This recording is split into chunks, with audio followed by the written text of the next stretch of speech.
안녕하세요. 저는 환상숲 곶자왈공원이라는 곳에서 숲을 읽어주는 여자 이지영이라고 합니다. 제주도에서 여러 군데의 곶자왈이 있는데 그 중에서 한경면 저질이라는 동네에 있는 곳이고요. 여기서 한 달 동안 어떤 일이 발생할지, 그 다음 달에는 어떤 이야기들이 있는지 같이 살펴보도록 할게요.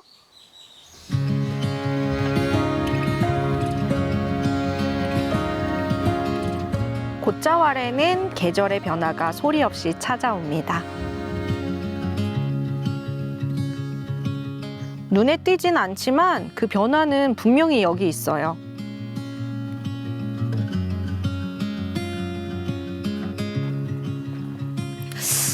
이 나무 뭔가 이상하지 않나요? 이 주변의 곶자왈 풍경을 보면 겨울에도 푸르른 숲이거든요. 근데 혼자만 앙상하게 덩그러니 놓여져 있어요. 저도 여기 매일 걷는 길이잖아요. 근데 처음에 이 나무가 갑자기 하루 만에 생겼어요. 새싹에서부터 이렇게 자란 게 아니라 어느 날 하루 쉬었다가 다음 날 출근을 했는데 숲에서 하다가 여기 뭔가 달라졌는데 느낌이 확 왔거든요. 근데 그게 뭔지 모르고 갑자기 이 나무가 어디서 왔나 너무 신기했거든요. 알고 보니 저기 저 나무 보이세요? 저기 거대한 나무 한 그루가 있었는데 비가 너무 많이 쏟아지는 날에 삭아서 없어지는 나무가 우직근 가지가 꺾여서 이렇게 내리꽂아서 있는 거예요. 근데 나무는 꺾여서 나뭇가지가 죽었는데 덩굴들은 살아 있어서요. 이걸 당겨도 내려오지도 않고 그렇다고 다시 올리지도 못하고 대롱대롱 매달려 있어서 이거 갑자기 쓰러지면 사람들 다치는 거 아닐까 해서 여기 이렇게 지탱만 하게 묶어놨는데 밑둥을 보시면 땅에다가 박혀있는 나무가 아니라 허공에 떠있는 나무라는 걸 아시게 될 거예요. 지금은 여기 초록잎들이 다 사그라들어서 이렇게 덜렁 남아있는데요. 그래서 저는 또 특히나 이쪽에서 불어오는 바람이 좋거든요. 머릿결을 휘날리는 그런 나무라고 느껴지면서 저는 바라보고 있어요. 작품 감상하듯이 저 숲 위에 있던 나무가 이 밑으로 내려왔구나. 감상하시면서 한번 봐보세요.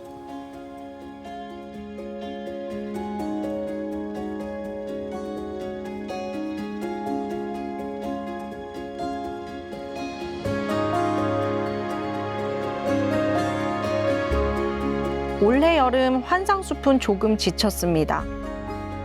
비가 안 오는 마른 장마. 숲은 스스로를 조금씩 내려놓는 중이에요.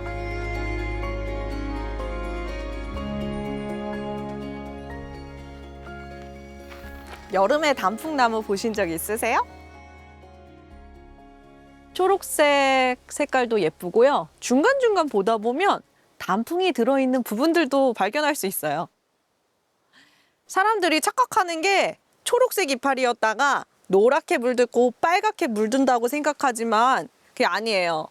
원래 나뭇잎에는 노란색 소도 있고 주황색 색소도 있고 이런데 초록색 엽록소가 활발하게 있다가 더 이상 활동하지 않으니까 그 색을 버려버리면 그 밑에 있는 밑바탕 색들이 드러나는 거고요. 빨강색은 안토시아닌이라는 성분이 좀 날씨가 온도가 떨어지면은 당 성분으로 인해서 생성이 되는데 그러면 그럴수록 더 빨갛게 물들어요.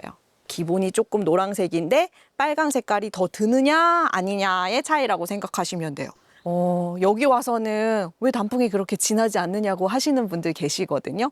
서울같이 일교차가 큰 데들은 더 빨갛게 물들고요. 여기 곶자왈같이 일교차가 크지 않은 부분, 특히 밑부분들은 노란색 정도로만 물들다가 끝나는 경우도 많아요. 한 주황색 정도? 저 끝에 햇빛 많이 받는데 이런 데들은 새빨갛게 물들어요. 그럼 문제 하나 더 낼까요? 단풍나무 손이라고 하죠. 갈라져 있는 부분? 몇 갈래로 갈라져 있을까요?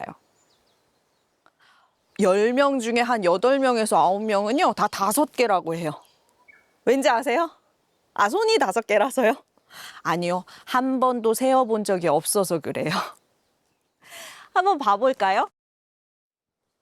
몇 개인지 세보세요. 하나, 둘, 셋, 넷, 다섯, 여섯. 하나, 둘, 셋, 넷, 다섯. 하나, 둘, 셋, 넷, 다섯, 여섯, 일곱. 그러니까 한 나무, 한 가지 안에서도요, 갈래수가 다 달라요. 단풍의 종류에 따라서 어떤 단풍들은 막 13갈래까지도 갈라져요. 우리가 실제로 보면서도 직접 보지 않았다는 뜻이에요. 야, 단풍 보러 가자 해놓고는 단풍을 이렇게 본 게 아니라 그 앞에서 사진만 찍고 왔다는 뜻이에요. 그냥 이렇게 쓱 훑어보는 게 아니라 하나하나 천천히 들여다보면 더 많이 보이는 것들이 있을 거예요. 작년에 2024년에 11월 16일 날 무슨 일이 있는 줄 알아요? 당연히 모르시겠죠. 그날 너무 날씨가 더워서 해설을 하다 말고 중간에 집에 가서 반팔로 갈아입고 왔던 날이에요. 그만큼 더웠던 날이고 실제로도 막 24도, 26도 이렇게 온도가 올라갔던 날이에요. 심지어는요, 절정, 가을 단풍의 절정이 이르는 게 언제였냐면 12월이었어요. 이상하죠. 근데 원래는 언제부터 들기 시작한 줄 알아요? 이쪽으로 와보세요. 제가 여름에 이걸 설명하는 이유가 있겠죠. 아니, 7월에 단풍이 들기 시작했어요. 물론 그 단풍이 가을이 돼서 추워서 드는 단풍이랑은 좀 달라요. 마른 장마라서 비가 너무 안 오니까 에너지를 이렇게 만들어내고 하는 것보다 날아가는 수분이 더 많으니까 이제 버리기 시작한 거예요. 아, 더 이상 장사 안 합니다. 아, 이런 거는 마진이 남지 않아요 하면서 떨구기 시작한 거예요. 한 2주 전, 3주 전에는 샛노란 단풍이 이렇게 한 가지만 있었거든요. 차츰 샛노랗게 변하는 모습을 보고 있었는데요. 딱 하루 비가 왔어요. 그 하루 비가 싹 내리자 그 상태에서 멈췄어요. 아, 다시 활동해도 되겠어. 이렇게 판단을 한 것 같은데요. 나무들은 이렇게 본인이 살기 위해 날씨를 가늠해보고 그렇게 움직임을 하던지 멈추던지 결정을 하더라고요. 제가 지금 눈여겨보고 있는 부분들이에요.